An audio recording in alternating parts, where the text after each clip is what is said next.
Hi everyone, welcome back. We're about to voice our opinions and listen to yours. I'm Charlotte. And I'm Anton. We're here again today with Adam, our amazing tutor. Courses available for new students coming to Hull College. And the resources available, and then tips and tricks for the new students from fellow students and teacher. Yeah, Adam is also back. Yay! You just can't get rid of me. We'll start it off by talking about the different types of courses available. Okay, right. So obviously, for those that are familiar with Hull College, and I would imagine that if you're listening to this, you are either involved or linked, or you are some form of external stakeholder. Look at me getting the business terminology in there. You are some form of external stakeholder, or you could be an internal stakeholder. Who knows? But anyway, so you would imagine and you would understand by now that the college is fairly huge. Because we have the privilege of the college being fairly huge, there are plenty of courses and resources available for new and existing students. Now, I mean, I could really bore you all off, reel each individual course off, section by section, course by course, but I'm not going to do that because that's going to be really boring, and then you'll have to fast forward and rewind to get to the course that you're looking for or you want information on. And obviously, I'm a business teacher. I teach business. I teach accounting, marketing, economics, etc., etc. Yeah, so I'm a business teacher. So I don't have a Scooby-Doo about some courses that are completely outside of my area. It is not my specialism, so it would be inappropriate for me to give information on courses that I have no connection to. So, however, on that note, what I will do is I'll introduce the sections of the college. So we are split up into, I believe, 8 sections. So we have the Institute of Professional Studies, Institute of Hospitality and Lifestyle, Institute of Life Sciences, Adult Education, Engineering and Motor Vehicle, Apprenticeships, Maths and English. 14 to 16. 14 to 16, thank you, Charlotte. Oh, I have missed out a couple of departments here, and some people are not going to be too happy with me, and I apologise, but there is more. Knowing them off the top of my head, it is obviously not an easy feat. So, in every single one of those sort of institutes, or those sections, if you will, there's sort of an umbrella of courses related to that section. So if obviously business is part of the Institute of Professional Studies, and in my department there is obviously business, there is digital courses or IT, criminology, there's the access to higher education, law, psychology, sociology. So those courses come under the professional studies. So another one that I'm familiar with is the hospitality and leisure or lifestyle. It was a catering. Yeah, catering's there, hair and beauty, the millions of hair and beauty courses that we run, there's quite a few. There's obviously different strands. Travel and tourism's there as well, and probably lots more. And then that structure is sort of similar to all the other departments in the college. But anyway, I suppose that's not really important from a student perspective. However, what is important is the wealth of courses available for any new and existing students, really. Because just because you come to a college with one course doesn't mean you're stuck and super glued to that course for your whole college journey. What I will say, and it's quite difficult to sort of say this without, reeling off every single course available, is just I'll signpost where information can be sought, in order for sort of any new or existing students. So obviously, if you are an existing student, the first point of call would naturally be your tutor or tutors, and obviously they'll be able to direct you internally. However, for external students, you could maybe pop in and speak to the reception desk. Now, for those that don't know where that is, if you, let's say you're walking up towards Hull College, you're seeing this big building in front of you. Slightly to the left is a building called the Chester's Building. If you walk through them doors, you see a big, huge circular table. And there is the reception. And the lovely ladies on reception will signpost where you need to be. Also, we have a careers department as well, which is also based in the reception area of the college, or you can access it again through your tutors who can signpost you, or you could email them yourselves at careers@hull-college.ac.uk. Obviously, they'll be able to pick up any questions, queries, give advice as and when needed, and give you some generally more information on any courses, as well as link you up to the actual tutors that teach on these courses. As well as obviously courses, as I mentioned, we do offer apprenticeships. So for those that are unfamiliar of apprenticeships, I've actually got a definition in front of me. I mean, I should know what an apprenticeship is. I did 2 of them. But an official definition of apprenticeship is apprenticeships are designed by employers to reflect the current market and industry needs. They consist of a full-time job with additional industry-related training, providing you with the opportunity to gain industry knowledge and skills on the job whilst working towards a nationally recognised qualification. Now, a typical apprenticeship will see you spend your time on the job at your workplace or your place of employment, and then you usually receive an allocated time off the job, which you use for studying and developing the skills needed for your nationally recognised qualification. Now, apprenticeships are sort of my forte. It's what I've done previously before being a teacher, so to speak. So I worked for an apprenticeship provider for 4 years. I did 2 apprenticeships myself. I'm very familiar with the tutoring and learning development side of it. So what I will say is, for those that don't know what they want to do, apprenticeships are always a good route. Also, apprenticeships are very competitive as well. You know, it's not like a course where you can just enroll on. You've got to really be committed to it. Commitment seems to be the problem with apprenticeships all throughout the UK. They're a fantastic way to use a nationally recognised qualification as a stepping stone for your career, just like I did. And look at me now. Look at me now. I am a fully fledged professional. So I'm gonna try and not to talk too much, because I usually find whenever I'm privileged to be a guest on this, that usually it's me taking over, and I don't want it to be like that because, you know, my voice is boring. So I'm going to back it back to Anton and Charlotte and ask them, how did you find out about the course that you're on? Yeah, Charlotte, how did you find out about the course? I was just looking on the website, I think. I was looking through them, seeing what interests me, seeing what I wanted to do. Looked on that, I seen that there was an event, a career event happening. Went there. Met Adam. She did. Met Adam, yeah. Yeah, and then I think I applied for that on the spot. She did. Now, I remember meeting Charlotte our very first day, and we're going to say it. We're going to say the story. So it was a open afternoon. I believe it was a Saturday. Me, as well as all the other departments and teaching staff, we're taking part in what is known as an open event, which is another fantastic way in order to get information about the course. Basically, students come in as and when they wish, speak to any and all members of staff, gain information on the course, get information about the college as a whole, get a feel for the place and, you know, the people that they're going to be working with. And then if they like it, which hopefully they do, they go off and fill out an application, just as our Charlotte did over here. And then the ball really gets rolling from there, really. Yeah, you come in, do an interview, meet tutors again. We talk about the exact same stuff that we talk about in the open event. But, you know, it's a really good stepping stone in order to meet your staff, really, because as much as a website is useful and handy, you know, you don't really get the full whack of things, do you, on a website? I think you can ask any questions you want as well then. That's it, yeah. And get an honest answer.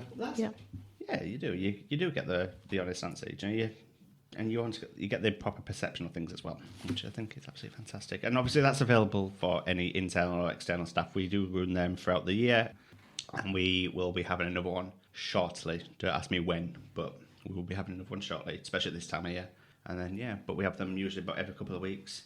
And then, and it's just an opportunity for anybody, you know, regardless of whether or not you're a current student or a previous student or even a past student, to come in and ask questions. Anton, how did you find out about the college? It was more about again, it was under a method of elimination. I was essentially just, before I found out about Hull College, I was looking at other colleges, seeing where I can get myself in.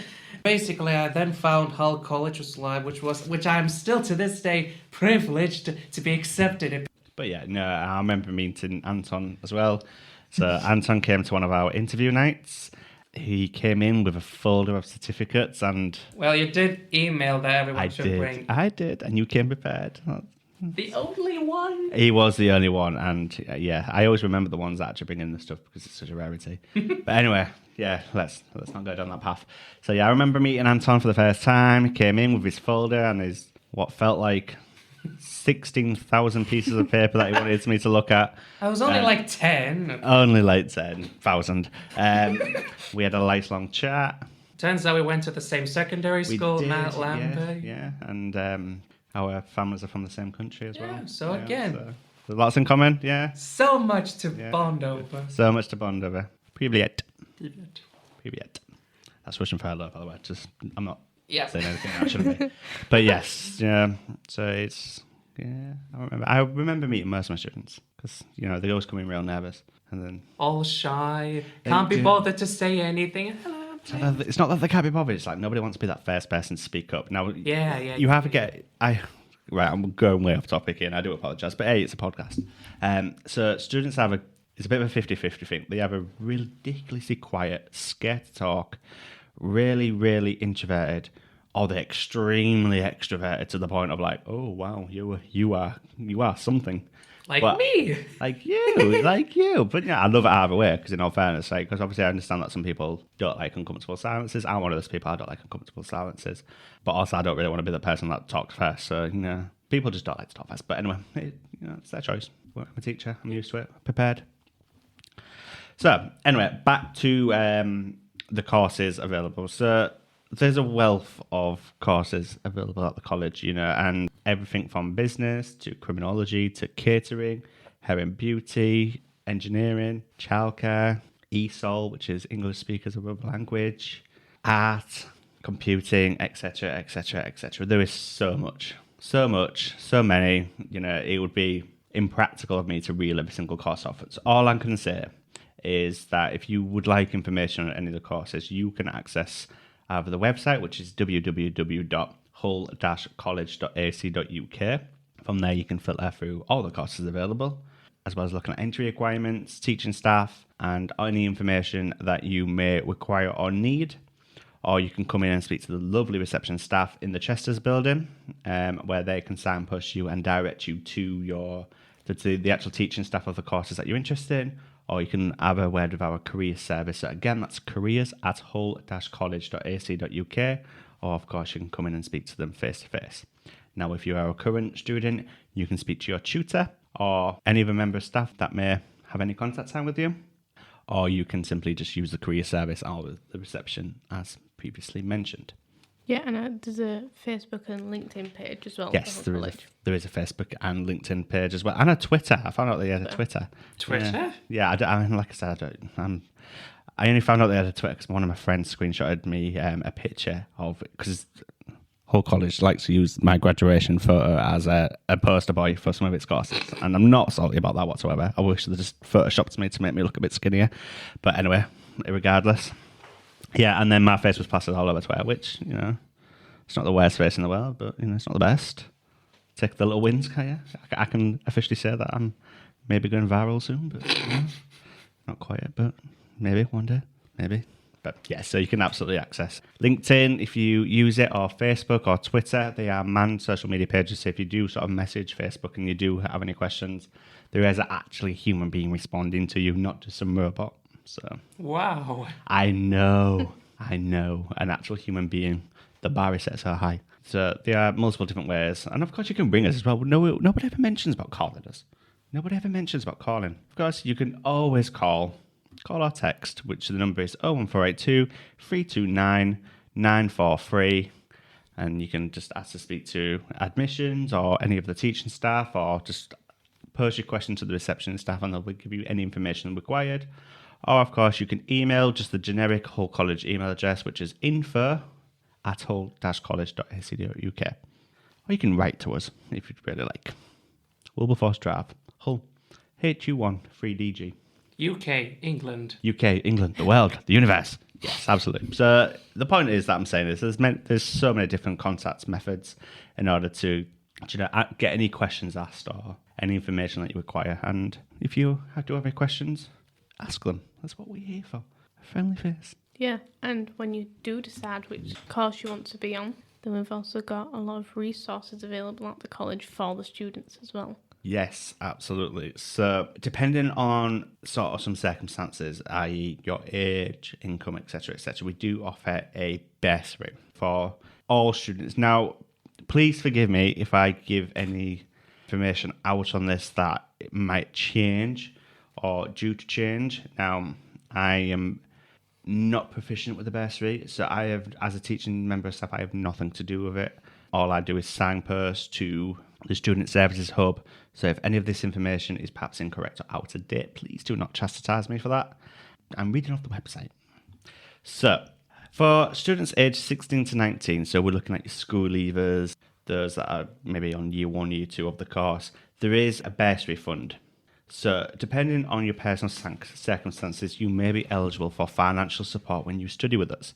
So the 16 to 19 Bursary Fund provides financial support to help students overcome specific financial barriers to participation so they can remain in education. Now, the reason why the college offers this type of bursary is because, sadly, we live in Hull, and Hull is not the most affluent or richest or, Still a nice city. It is a nice city, don't get me wrong, but we're not the richest of cities, are we? We're no London, we're not Manchester. Sadly, we are probably on the low end of the poverty scale when you look at things in the grand scheme of things. Now, don't ask me about any economic information because it changes so rapidly. Anyway, the moral of the story is Hull is not the most richest of cities, specifically in the north. So naturally, a lot of students do have barriers when it comes to financial support as well. I've been there myself, so I know what it's like.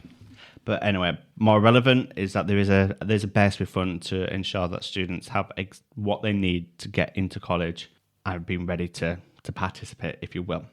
So the students who meet eligibility criteria with household income, now on the 30th of May, this number is 28,000. So your household income has to be below 28,000. If this changes, then again, please don't chastise me on that. Students may receive support with travel and meals, together with essential kit, equipment, and trip costs that may be required for your course. Free school meals are available to learners in receipt of or whose parents are in receipt of one of the more following benefits outlined on the application form. So you're looking at your income support, universal credit. So they are on the application form. There's more detailed information that I can give you. There's also a bursary support for vulnerable young people. So this is aimed between students aged 16 to 18 who are in care or with the local authority. This also includes care leavers in receipt of income support or universal credit in their own name, or in receipt of both employment support allowance and disability living allowance, personal experience. Students may be eligible for a young person's bursary worth up to £1,200 per academic year. Again, on the application form on the website, there's more information and eligibility criteria there. There is also a Care to Learn government-funded programme which funds childcare for learners under 20 who are living and learning in England. Full details can be found by visiting www.gov.uk/care-to-learn, or you can call their helpline on 0800 121 8989. And eligible students may receive up to £160 a week while studying in the college, or any other college actually. This Care to Learn is for all the colleges in the UK. Obviously, any questions about money or financial impacts, there is an email address, studentfinance@hull-college.ac.uk, and obviously they can give you some more up-to-date information and perhaps what is either on this podcast or what has changed. Now, as well as 16 to 18 students, 19 plus students also receive anything in case they need it as well, or may receive it.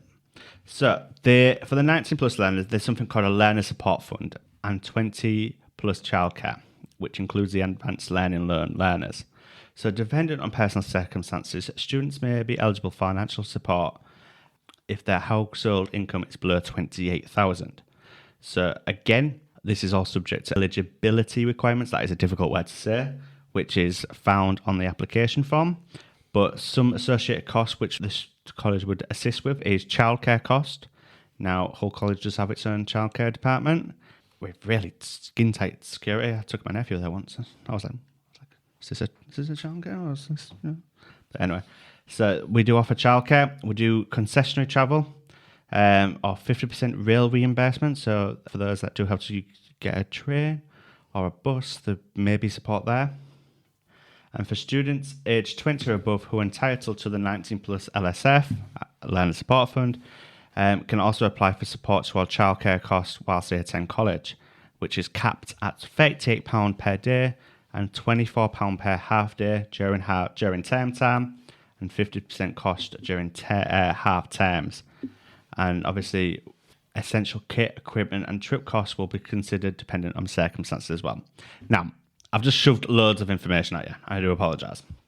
So, just to sort of sum it up then. So, and I won't go through it all again, you're worried. Student finance at hull-college.ac.uk. That is the email to go to if you do have any questions in terms of any monies, or perhaps you're struggling, which a lot of people are, and there's absolutely no shame in it. You know, if you do have any questions, query, or concerns, I would recommend speaking to them. Obviously, your tutor can also help as well. They can signpost you, they can connect you with student finance, or connect you with people who can perhaps support as well. But these application forms can be found on www.hull-college.ac.uk/financial-help. Or, of course, you can pick them up in reception at Hull College. And that's it for really monetary support. And I do apologise. I was keeping an eye on the time. I think I've been talking for a good 7 minutes or there on funds, so I do apologise. But yeah, I suppose it's essential information.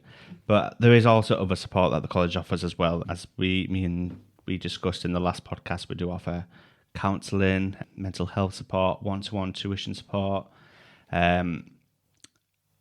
true personal progression, opportunities for continuous professional development as well. We do offer student CPD weeks, etc., etc. And all that stuff is obviously individual from course to course. Obviously, you've got your college-wide stuff, but you know there is plenty of other support as well. So apply and join us. Become a part of the Hull College family. Yeah, become a part of the family. Yeah, join us. Join us. Yeah, so just to recap, there's a lot of different resources. Most of them will be listed on the website. Yes. The bursary, even if you're really not sure if you're going to get it or not, it's worth an apply. Well, I said to every single one of my students, like, I don't know every single one of my students' personal circumstances. It's none of my business. I'm the teacher. I'm not the parents. So I would say to every single one of them that even if you're unsure, just get an application form in. What's the worst that can happen? Say no. Do it anyway. You know, some students just receive bus tickets, but I mean, I suppose the cost of buses this week is what, 12, 13 quid, 15 quid? 15? I pay 50 for the month. £50 a month. So, Yeah. you know. It's quite expensive. And I know because that's the stagecoach, but I think the East Yorkshire are a bit more expensive actually. Goodness. Bloody cost of living crisis. Back in my day. Back in my day. It was £1.20 return. Weekly tickets for a father. I think the minimum's not like £2 or something. Oh, good. Sometimes I think I'll get rid of my car and just get a bus to work. Save a bit of money, but I don't think I would. I'll just get a bicycle. Oh, no, I'm too lazy for that, Anton. Do you not know me by now? Bikes are cool. They are cool, I'm just too lazy. Yeah, just not when you're on it. Yeah. yeah, exactly. I don't know, I'll ask an engineering to make me like a plane or something. Or get like one of those electric bikes, you know. Oh, I see them everywhere. I mean, they're cool, they're hip. They are cool, but I'd probably like accidentally drive into a pothole and won't be able to get back out again. Yeah, don't trust me with that type of stuff. It's a miracle I drive, never mind a miracle there. And never mind anything else. But yeah, so I think that sums up it's a very brief edition of the support available, you know, and obviously the whole college's website and other tutors will know more than perhaps I do at this present moment in time on what we can fit in on this podcast, but you know. But it is worth finding out more about it. Absolutely. Yeah. Do you know, just ask the question. You will get all the information you require. What's the worst that can happen? Now, as I am a student of Hull College, I have some tips and tricks to share with you. I mean, you can even call them life hacks. First life hack, don't be late to lessons. Now, I know it's pretty obvious, but teachers like it when students come on time. You get on the good sides really easy and straight away. I mean, we don't just like it, it's almost a basic expectation. You know, if you have a job, you have to be there on time. Yeah, it's like the bare minimum. It is literally the bare minimum. You know, my work day officially starts at 8:30. That's what time I have to be in the building and doing work, you know. I can't be in the building and be downstairs at the coffee machine. That's what time my work starts. obviously we all know that I get here a lot earlier than that, but regardless, you know, if I started walking up at 9:15 or 10 o'clock and like, oh, sorry, I woke up late today, I can't imagine I'd be with a job for very long. So, you know, yes, I suppose as a student, lots of students probably think, oh, it doesn't matter, I'm only 10 minutes late. But it does matter. It does matter, you know, and it's incredibly frustrating. So, anyway, yeah, just moral of the story, don't be late. Follow the rules. Follow the rules. It's like, you know, the college is really laid back, and there's only a few rules that get really pushed, at least in my classrooms anyway. Mine is 10 up on time, where you blooming lanyard and, you know, don't have drinks on the desk and all that good stuff. Okay, another tip, trick, life hack, whatever you want to call it. The lifts. Oh, yes, the lifts. Yes, we are in an old building. We've only got 4 lifts and plus 1 service lift. Yes, I understand if you do not want to walk up 16 flights of stairs to get to the 8th floor, or, you know, 10 flights of stairs to get to the 5th floor. I get it. But knowing that the lifts are genuinely going to be busy around about 10 minutes, 5 minutes before lesson, you'd make a conscious effort to get there a bit early, wouldn't you? Besides, it's good exercise to use those stairs. Well, yeah, the stairs. Absolutely not. Have you gone up all of them stairs? 'Cause Yeah, I have, did, and especially I almost when- didn't make it halfway. Especially when, remember, like, literally the first month when our class was literally at the very top. Yes. I mean, I remember, like, just for the sake of curiosity, still regret it, just decided to walk up. Even though the lift was there waiting for me at the ground floor, I decided, you know what? I'm gonna try. I'm gonna walk up those stairs. Came up to the top, just breathing heavily. Yes, I've done it a few times, and yeah, I don't expect people to do it every single day. Don't get me wrong, but because I tried for the. well, I wouldn't say try. You know, at the end of the day, if you want to take the stairs, that's your choice or not. But if you are going to take the lift, make sure you get to the lift with enough time to get to lesson on time, because we all know that lessons start at 9 and lesson starts at 1. Or break finishes at what, 11:15, I don't know, 12, 11, I don't, I'm just shouting out times, am I? We all know what time the lesson starts when lesson finishes, and just because our lessons start at the same time as other lessons as well, so of course there's going to be a lot of footfall, a lot of traffic, lots of queues for the lifts, so knowing that you're going to be late, you would perhaps make other considerations. Yeah. Okay, what about you, Charlotte? Any tips, tricks, life hacks? Pro gamer tips, anything. Charlotte is a pro gamer. Yeah, she's got she's got those earphones with the cat ears and stuff. Yes, I have a pair of them. You do? I don't really, but I want a pair of them. Get them. I mean, they're amazing. Yeah, I do not, but okay. But she has a pet cat. Oh yeah, she does. For the purpose of the tip, Charlotte just got a kitten a couple of weeks ago. Yeah. I've got 2 of them. Oh wow. Double the XP. No, right. Tips and tricks, not for actual when you're in the college, but like when you're applying, getting into the college. Just if you know what you're doing, apply as soon as possible. Yes. It's always better. If you don't know what you're doing, you're a bit unsure, definitely go to one of those events. They help a lot. I know it did for me. But yeah, so just take advantage of all of the stuff that Hull College offer for you to make a decision. Yeah. Charlotte's hit the nail right on the head there. Absolutely. Yeah, she did. That is a really good pro gamer move tip right there. Like, Anton's obsessed with the pro gamer. because I am a gamer. But yes, Charlotte and Anton gave some very, very honest and relevant tips. Actually, you know, be on time. Arrive. You know, talk about being on time, but they sadly, you know. Just be in Hull College. Just turn up to your lessons. Moral of the story, won't get into that in detail. And use the lifts and use the open events as well. You know, they are some very, very real tips, and you know that's the reason why the college puts them on to assist any students. So you know, take advantage of them. Don't stress too much as well. Oh yeah, don't stress too much. I'm guilty of this, and I do this quite often.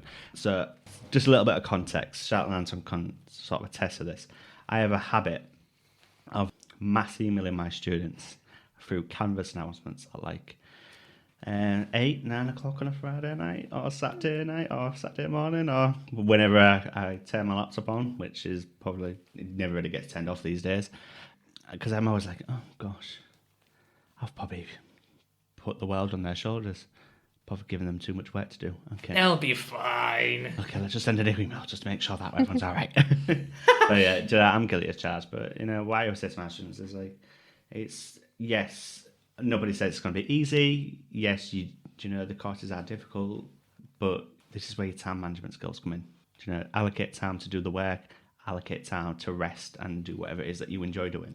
Skills that are needed in the job life. Yeah, exactly, and that's what we're preparing you for. Preparing you for that world of work. You know, nobody expects any employee to work 24/7. That's just not. That doesn't happen. Thankfully. So you know, we, even as teachers, and no matter who you ask in the college, whether that's me or you know head of department Dan, or you know if we go speak to the principal or any member of the senior leadership team, nobody works 24/7. We've all got family lives and personal lives and friends and perhaps games or books or movies and TV shows and dogs to walk or cats to stroke or Goldfish to what do you do with goldfish? I don't know. Feed. Take the goldfish for a walk. What? But you know we've all got lives, so allocate time to do the work. Don't get me wrong, but also allocate time for yourself. What I always say as well, and this is another thing, try not to overcomplicate everything as well. and just be responsible. But I think people tend to overthink, and it's understandably so. Why people overthink? Guilty. Yeah. Also, me guilty as charged.